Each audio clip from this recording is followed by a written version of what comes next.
السلام علیکم ورحمۃ اللہ وبرکاتہ۔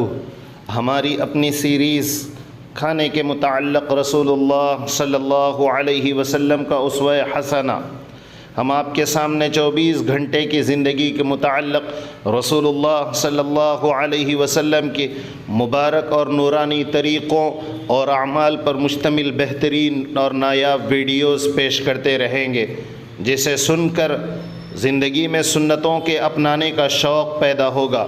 آج کی اس ویڈیو میں ہم ایک نئی حدیث مبارکہ آپ کے سامنے لاتے ہیں۔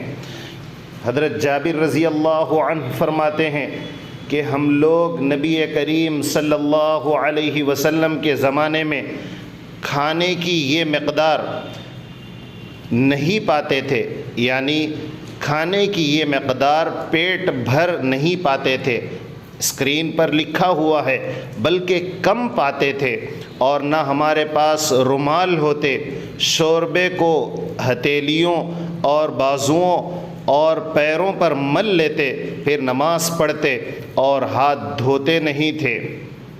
گویا آگے فائدے میں لکھا ہوا ہے، آپ اسکرین پر دیکھیں کہ کھانے کے بعد حضرات صحابہ کرام رضی اللہ عنہم ہاتھ کم دھوتے تھے، رومال یا تولیے کا استعمال رائج نہیں تھا۔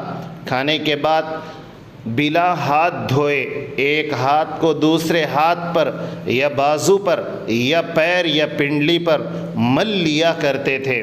تاہم ہاتھ پوچھنے کے لیے کپڑے اور رومال کا استعمال بھی درست ہے۔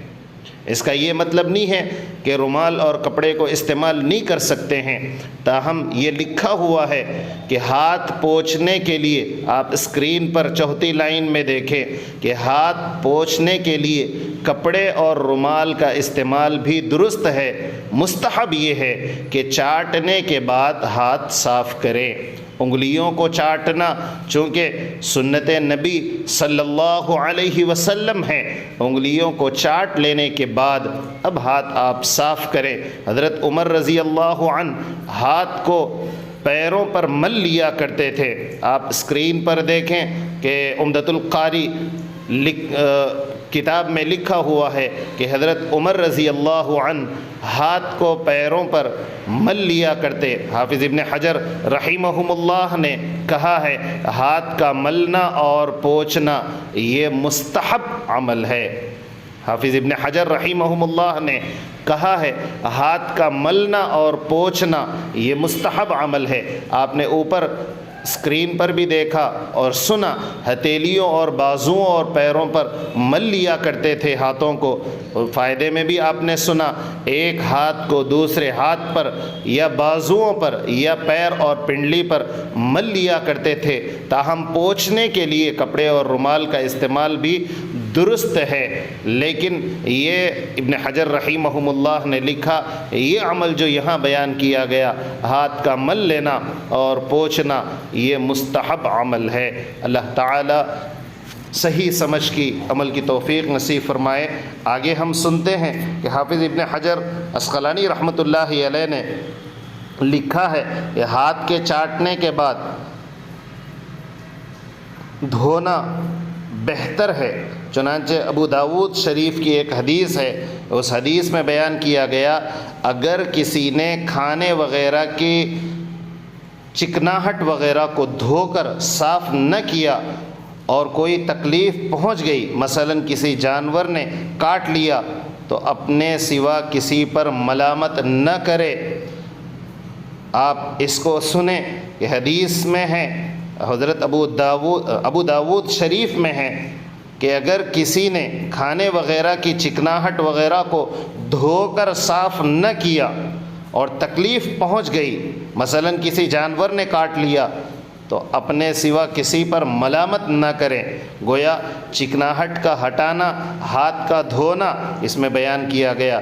اسی طرح چونکہ اوپر بات یہ آئی کہ صحابہ کرام کا عمل پیش کیا گیا، اس سے کسی کو غلط فہمی نہ ہو، ابو داود شریف کی روایت آپ کے سامنے آئی ہے کہ اگر کسی نے کھانے وغیرہ کی کوئی چکناہٹ چیز استعمال کی اور ہاتھ نہ دھویا، صاف نہ کیا، اور کوئی تکلیف پہنچ گئی ہو، کسی جانور نے کاٹ لیا، تو پھر وہ اپنے سوا کسی پر ملامت نہ کرے، گویا اس نے خود غلطی کی ہے، یہ ہاتھ کے دھونے کا وقت تھا۔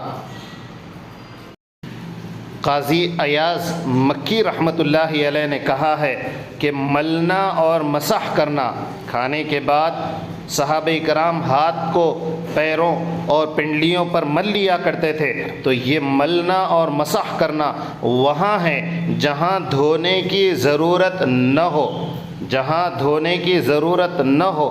باقی وہاں جہاں دھونے کی ضرورت ہو تو اسے دھویا جائے گا۔ حدیث پاک میں ہاتھ دھونے کی ترغیب آئی ہے، اس کے ترک کرنے پر ممانعت آئی ہے، یعنی ہاتھ کے دھونے کے وقت ضرورت دھونے کی ہے تو نہ دھونے پر منع کیا گیا، یعنی دھونے کو کہا گیا، نہ دھونے پر یا دھونے کے عمل کو ترک کرنے کی ممانعت آئی ہے۔ اس سے معلوم ہوا ہاتھ کا ملنا اور دھونا دونوں سنت ہے۔ اسی طرح کھانے کے بعد رومال یا کپڑے وغیرہ سے پوچھنا یہ بھی سنت ہے، کھانے کے بعد رومال یا کپڑے وغیرہ سے پوچھنا یہ بھی سنت ہے۔ کہیں آپ کو اسکرین پر جو لکھا ہوا ہے اس سے یہ شبہ نہ ہو کہ پوچھتے نہ تھے، ہاتھ کو پوچھنا رومال یا کپڑے سے یہ بھی سنت ہے، بشرطے کہ ہاتھ چاٹنے کے بعد ہو۔ امام غزالی رحمۃ اللہ علیہ نے لکھا ہے